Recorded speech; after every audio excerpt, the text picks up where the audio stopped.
Hi everyone, this is Brian Wilson, and I wanted to let everyone know about Endless Summer Quarterly. It's a great magazine. Subscribe today.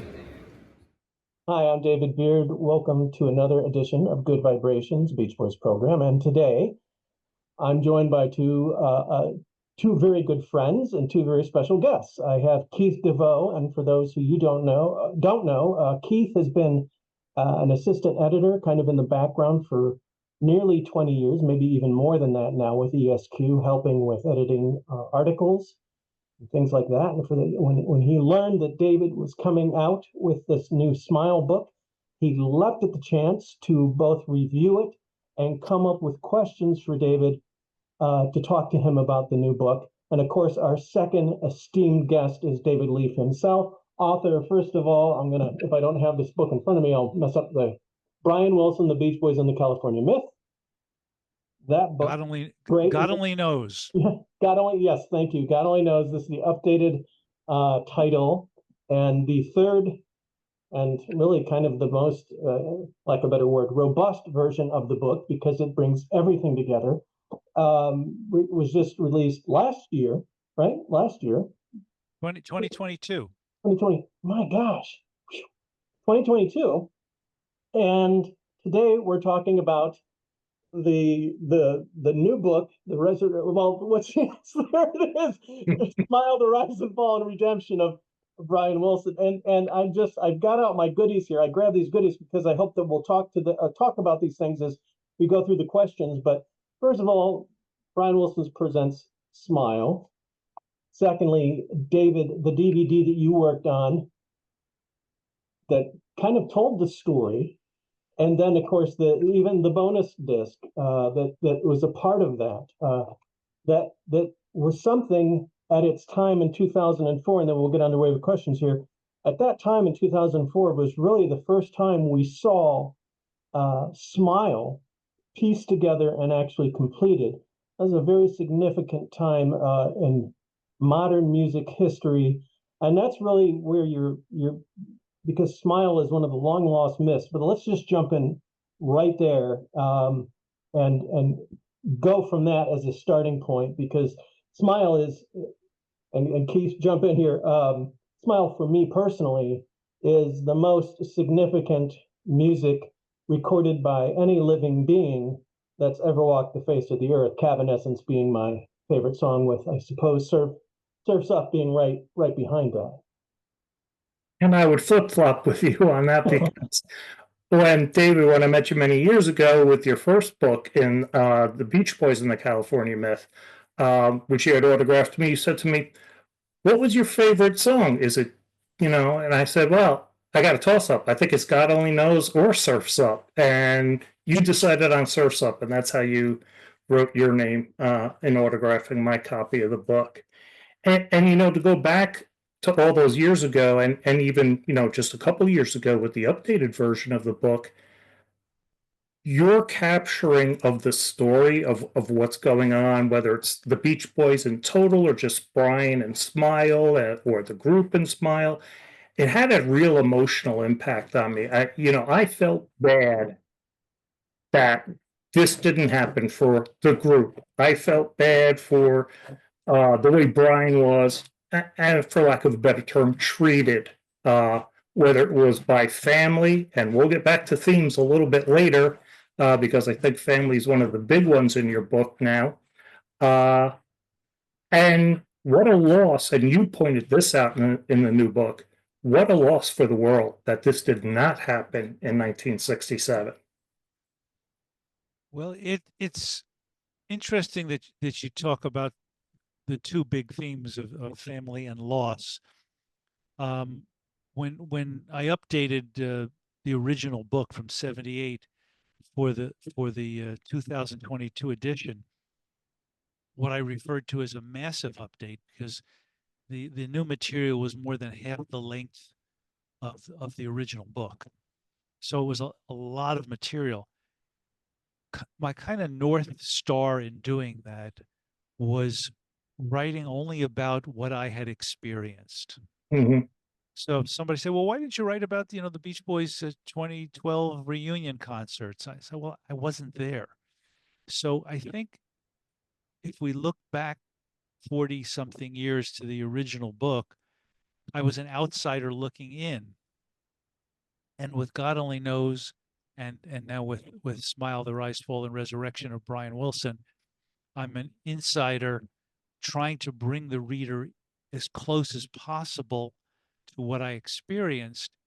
And it was emotional. You can only imagine, one can only imagine the emotions Brian felt, but we were on this roller coaster with him. And it was quite a journey to revisit 1966 and 1967 in this new book was something I did not want to do. Well, and that's interesting because I thought that was really integral to the whole story. Even though we kind of know it, I think you brought an angle to things that, I mean, I learned a lot from the new book. So you brought an angle to it that I didn't know. Well, that's good, and we have our my editor David Barraclaw to thank, because the original notion I had for a book for last year was to put out a 20th anniversary celebration of Brian Wilson Presents Smile, which would just be the interviews I did for Beautiful Dreamer, just a compilation of all those interviews. And he said, no, interview books don't do well for us. And I said, okay, what do you want? He said, well, I want an oral history. Take those interviews and turn them into an oral history. And I said, okay. And he says, and by the way, you have to, so we understand what we're celebrating, you have to also set up the rise and fall before we get to the resurrection. And I really, as I said, I did not want to revisit that area. I didn't know that I had anything to say about it. But by making it an oral history, it wasn't me saying it. It was Brian and Van Dyke and Van Dyke's first wife, Dury Parks, and Carl's first wife, Annie Wilson, and the session players, and Derek Taylor, and all the people who I have spoken with through the years are telling us what they observed. Right. If you want to know why there isn't more from the Beach Boys, it's because when I asked for an interview, it was coincidental with the Genesis book. And it was like, no, we're doing our own book. We can't do interviews for other books. That's what Jerry Schilling told me. Mhm. So okay, so I'll have to find some material, and with with the help of great research assistants, just enough to keep the other Beach Boys in the book in a way that felt that they're not being ignored. But there's never been, in my reading anyway, and in the 54 years I've been following this, extensive interviews with any of them about Smile really until the box set in 2011. That seems to be the first time they spoke at length about it. And so that was what I was able to use to bring them into the book, because one of the rules I kind of had in my head for the book was, if I can't hear it, then I can't trust it. So I wanted to make sure that nobody's misquoted, that nobody can say a quote's been taken out of context, that this is as it was remembered. Now remember, the way you experienced something when you're 23 or 22 or 24 years old is very different than how you look back at it retrospectively, whether it's an interview in 1977 or 2004. And so the way I describe it in the book is, you have a kaleidoscope, when you're looking at a kaleidoscope and you see it, okay, that's really cool. And then you turn the kaleidoscope and you see it from a completely different way. And so this book is me as the curator of all these voices telling the Smile story, the 66, 67 Smile story. For the 2003, 2004 Smile story, it was very different in that I was there. So I could chime in more frequently and say what I had to say, but everything had to be contextualized so we would understand why what he did, what he and the band did on February 20th, 2004 was truly an artistic miracle. Absolutely. To go back and to revisit something when X number of years have gone by, your head's in an entirely different place than when you were 25 years old. So that must have been somewhat difficult for him. Certainly difficult for Van Dyke also. What was his thoughts with the Americana theme and how that would play through? The best quote that I saw from Brian in regard to 2003, 2004 was, "This is how I feel about the music now." So because he and Darian had gone through all the existing Smile pieces, essentially what ended up on the box set in 2011, and decided which pieces would be part of Brian Wilson Presents Smile and which pieces wouldn't be. And how do you argue with the composer, arranger, producer of it? If those are the choices he's made, those are the choices he's made. We could say, oh, gee, I wish he had used this fragment of Heroes and Villains and, a different sequence. It doesn't matter. What they created in reconstructing it was, I get goosebumps just thinking about, hearing it for the first time, seeing it on the stage in London. I mean, the amount, you would have wanted to have the Kleenex concession that night.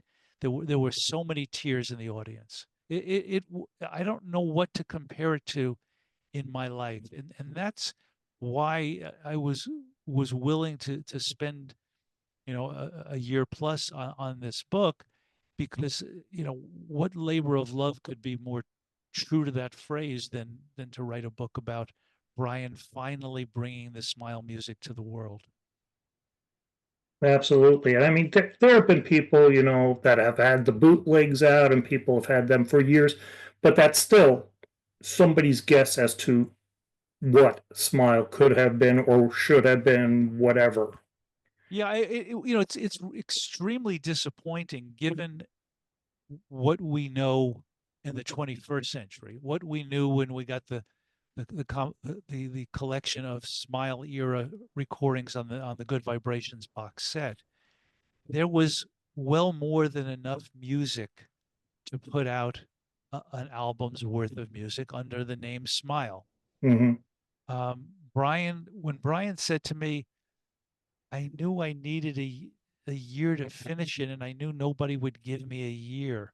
It's such a sad thing to hear, because as Van Dyke said, he had earned the right to try this great experiment, and that he felt he couldn't, that he had to shelve it.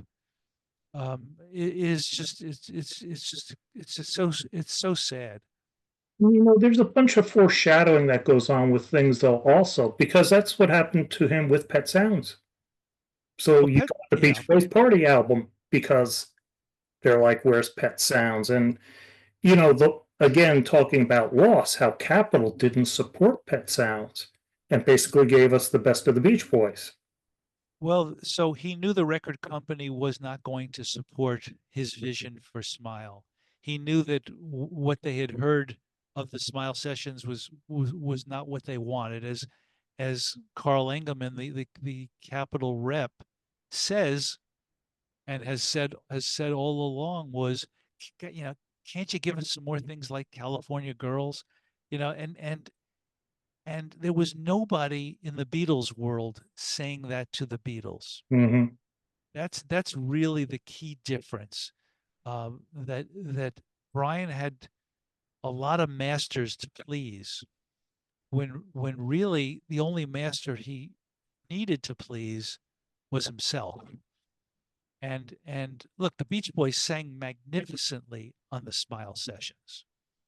There's no arguing that. The sounds they made, the vibrations they create with that harmony blend is unmatchable, and nobody in Brian's band would say otherwise.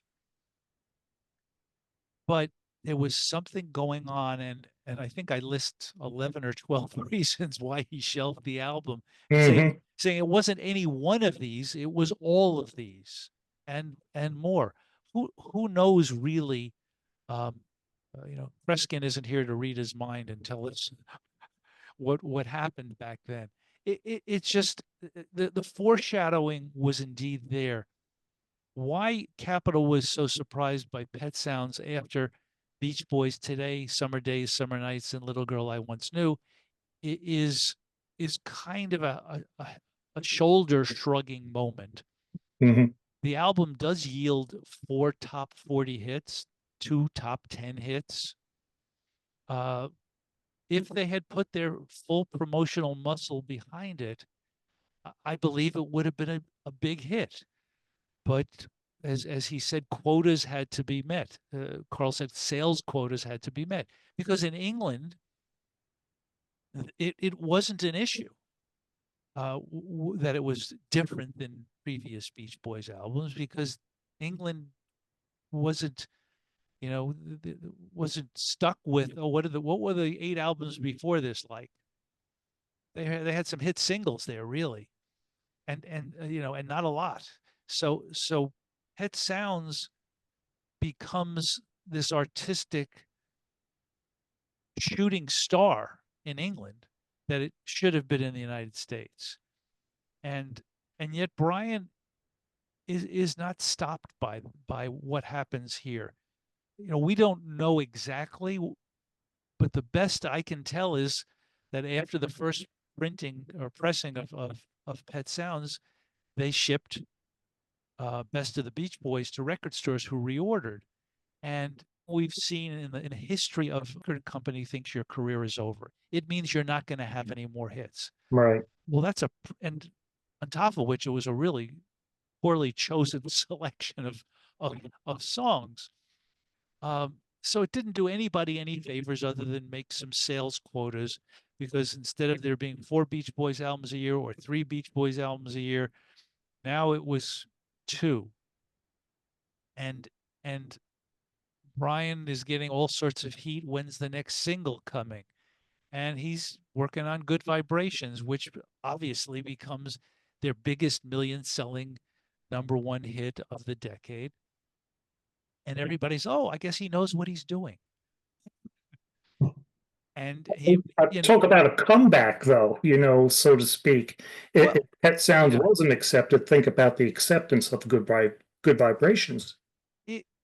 Well, Pet Sounds, I think we have to put ourselves in the mindset of the record buying public in the year 1966, and remember that it was still a singles driven business in America in 1966. Less so in England, but still singles were a big deal in England as well. I mean, look at what happened with the Beatles and Sgt. Pepper. They were getting pressure from the record company for a single, and their idea of an album about kind of their life story didn't become Sgt. Pepper.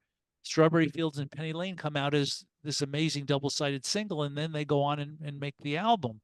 So even the Beatles were feeling the pressure to come up with a hit single.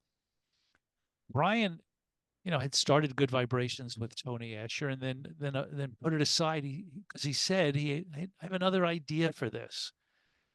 Whether the idea was what it became, who the heck knows? But it became a record that set a standard that nobody has beaten since.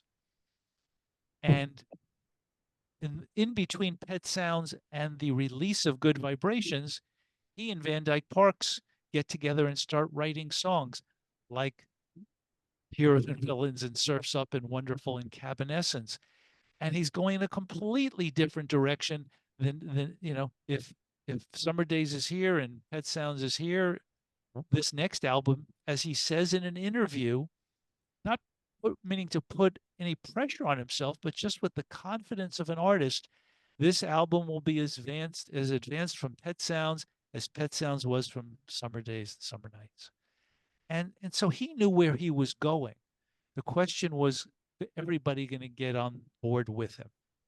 And that's the heartbreak. That's the rise and the fall. and we'll never know what really happened. We will never know that, the woulda, shoulda, coulda. If Smile had come out prior to Sergeant Pepper, what would it have meant? If it had even come out a month or two after Sergeant Pepper, what it would have meant. But we do know that Smiley Smile came out. I don't know how anybody decided to name an album Smiley Smile after it wasn't Smile, but that to me was the end of the Beach Boys as a relevant commercial record making group. Now we can look back and say that easily. At the time, we didn't know. Nobody knew that. It was just this strange record. Which, I mean, there are a lot of fans of it, but let's face it, it's got good vibrations on it. It's got, heroes and villains on it. It's got some alternate versions of songs that could have been on Smile. To me, it's always just been like such a step in a different direction that I find it hard to wrap my head around it at times. Well, the article that started me on this whole journey was Tom Nolan's Rolling Stone piece in the fall of '71. I think that's where I read the quote from Carlson that Smiley bunt instead of a grand slam. Yeah. And as a big baseball fan, Brian Wilson wanted to be Mickey Mantle. I was actually at Yankee Stadium cheering Mickey Mantle on. A bunt instead of a grand slam is as bad a review as you could have. So if Carl Wilson felt that, then I can understand that people can listen to Smiley Smile and go, yeah, this is. I can understand in the year 2000 or the year 2020. Yeah, I like Smiley Smile. But in the year 1967, as Ray Lawler says in the book, he heard it and he tried to sell it to his friends for $0.25 and nobody would take it. As Andrew Doe says in the book, it was the weirdest album ever put out by a major group in the history of rock music. And so whatever audience they had from Good Vibrations, it being on the album didn't add to an audience. It was like jumping off a steep cliff for them. And they went from number one to nowhere in such a quick space of time. It's kind of mind-boggling. And especially when you look at heroes and villains, somebody on YouTube did a recent deconstruction of what turned out to be 9-part harmony. And it's just, it makes you go back and say, wow, I never realized. But then you listen to the record and it's there. So a question might be, if that version of Heroes and Villains had come out, say, in February of '67, closer to Good Vibrations, would it have been a bigger hit? I mean, it made it to the top 20. I think it was number 12 on Billboard, but it was so different from what the Beach Boys were known for. So the Beach Boys had an audience beginning in '62 that, surfing, cars, girls, fun in the sun. Even with hits like When I Grow Up to Be a Man, which is one of my personal favorites, which was clearly not fun in the sun, but gee, what's going to happen when I grow up? It's an artist putting the past behind them. Even with songs like that, Wouldn't It Be Nice is a spectacular record. I don't know why Heroes wasn't a bigger hit. Maybe it was just the time had passed for the Beach Boys. And, most groups, artists get about a 5-year period of success. And maybe their time was up. It just happened so quickly that it for them, it must have been terrifying beyond belief. especially with the amount of money they were probably pulling in the early 60s. People going out buying Jaguars and Corvettes and Well, I think the big money probably didn't start till 64, 63, 64. Yeah, yeah. And yes, they all had houses / mansions and cars and girlfriends or wives, and it was stunning to go from that to, okay, I guess we're gonna have to play 3 concerts a night and figure it out, playing in this place and get to this place in time to do a show, and then another place to do another show. It must have been just terrible for them. And there was no, and there was really, as great as albums like Sunflower Surfs Up, Holland were. Friends is a delightful record. Wild Honey is a really good record. As good as all those records were, it didn't matter because nobody was listening. They had lost their audience. It's interesting to me that we were a little bit ago just talking about how Best of the Beach Boys came out right after Pet Sounds and how that affected, and the record company was trying to make quota and get money off of familiar hit songs. And here we are talking about now post Pet Sounds, after Pet Sounds, and when Brian was doing Pet Sounds, he was more concerned about not really a single so much as he was just about the form and the art of expression, trying to, just whatever he was artistically doing. And although Smiley Smile was different, he was following that, to my ear, and from my understanding of the catalog, he was following that pursuit. It was different. It wasn't quite as elaborate as the Smile music. He was very dependent on the Baldwin organ his father Murray had purchased for him, using that as kind of the foundational musical element of the Smiley Smile album.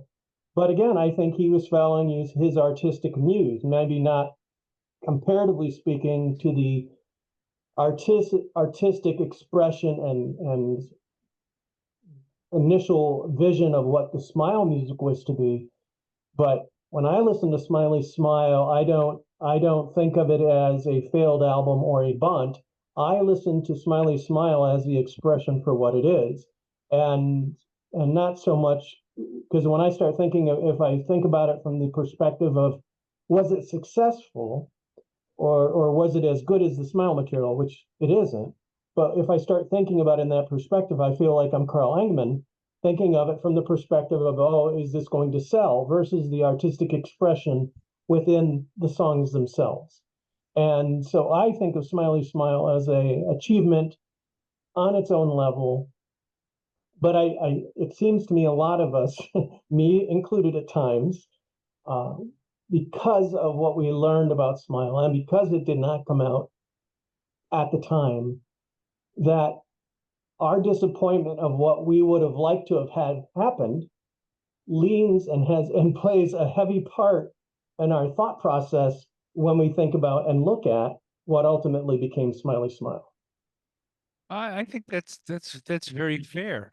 I know when I got Smiley Smile, so I was late to all of this, so I got Smiley Smile after I had the Surf's Up album. So I was thrilled to hear the song Wonderful. There was cutout bins in those days, and I got 2020 Wild Honey. Was it the Warner Brothers albums? Yes. The two... No. You got the single album. These are the cutouts from Capitol. Okay. In the because these albums were in the stores and into the cutout bins pretty quickly. And it was easy to get them. I don't know whether they were $1.49 or $1.99, whatever. What it was, and there was a big something was perforated in the upper right hand corner is what I remember. But so now I'm in search of Smile music after hearing the song Surf's Up. And so hearing Our Prayer and Cabin Essence, like, oh my God, this is unbelievable. Hearing the song Wonderful is like, on Smiley Smile, oh my God. Hearing Heroes and Villains and whatever form it is, it's like, oh my God, just an album of that collection of songs would have been mind blowing. Mhm. So the sadness that accompanies all of this is we didn't get it.